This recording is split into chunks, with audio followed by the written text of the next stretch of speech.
Call New Year's Eve. The United States Coast Guard alerts the fleet. All vessels in the vicinity are requested to maintain a sharp lookout, as if possible. There's reports that the Scandies Rose has gone down, and that is missing. I don't know if they were in their suits. I don't know if they're on board or made it in the water. We just don't know. Vel calling May. The fishing vessel Scandies Rose issues a distress call. The ship and her crew of 7 are sinking. Gary's been up here forever in a day. I've known him for as long as I can remember. At the helm, Bering Sea legend Captain Gary sits en route right now. It sounds like the Coast Guard's on the way. Thank God for that. 605 miles northeast from Dutch Harbor at the U.S. Coast Guard base. Kodiak temperature -26. That wind, yeah, it's blowing straight at you. A search and rescue team points their MH-60 Jayhawk into a 52-knot headwind toward the Scandies Rose's last known position, 170 miles away east of Sutwick Island. We're just trying our best we can to locate these survivors. We're going to find. Calling May in position 5629-15711 west. There's always a chance in the next hour or two that they might be able to find the guys. You know, the Coast Guard's got to search through the night. They'll probably search through tomorrow, you know, but if they don't find them in a couple hours, I mean, the odds of them surviving are not good. I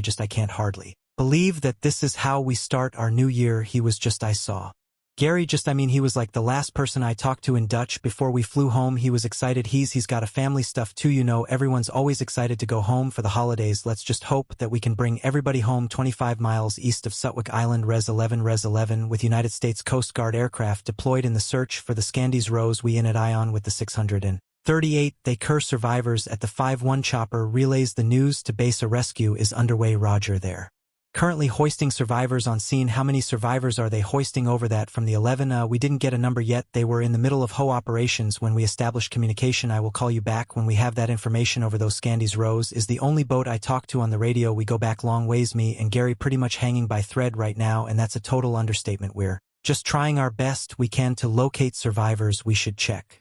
Please. Looks like it's about an hour and a half right on the Coast Guard MH-60 Jayhawk. The search continues for the 5 men still missing from the Scandies Rose. That wind, yeah, directly into it, facing 52-knot headwind. So question is, I think if we stay, I'm just thinking getting stuck up here. The rescue team worries their fuel burn rate is too high. How's everyone feeling? Good is off. The crew decides to forego the use of heat in the cabin to maximize their time in the air and the chances of finding the 5 missing men. We're going to continue searching in Dutch Harbor on the Wizard. It sounded like they had a bunch of beer on. They iced up. You know, it's sad to see a boat go down, definitely. And then you think about now you're heading out and that 2 crew made it out. But I know that Gary the skipper was one of Mon's good friends. I know it's weighing heavy on him. Very fragile out here. You know why sailors are superstitious. Ocean's got a very long history of swallowing things up. With the old man and Gary been struggling, we're not finding anything like a raft. No, right? If they did make a life, I feel confident. We spotted 637. We have completed our search pattern with no joy after an exhaustive search combing 1,400 square miles off Sutwick Island. Well, that was not the news I wanted. They've called off the search. The Coast Guard saves 2 lives, but the Scandies Rose, her captain and 4 crew are lost. You know, they've been searching for quite a while, and with these water temperatures and the wind that they had, you know, the conditions, I mean, there's only so much you can do. So there goes 5 more. This is not our first loss, and probably won't be our last. You don't find fishermen like Gary Colin. Very honest, open book, truthful. It's unreal. We got confirmation they called off the search for any survivors under Scandies. Gary's gone. It's a crazy day. Nick, yeah, I guess thankful for what we got. Bitching moan about some. I guess they got it pretty good. I got family and some pretty good friends. You're one of them, Nick. Thanks for keeping us safe. Love you, man. Oh my God, that's devastating news. So I only found 2 guys out of the entire crew. Hopefully we find out what the cause was so that we can make sure that none of us get in the same situation they were in. But I lost a good friend today, and I'm supposed to be worrying about catching cod 550 miles northwest on the Opilio grounds. You know, Gary was a good friend of mine, and it's really been bothering me. Fact that Gary's son was also on there and perished. It's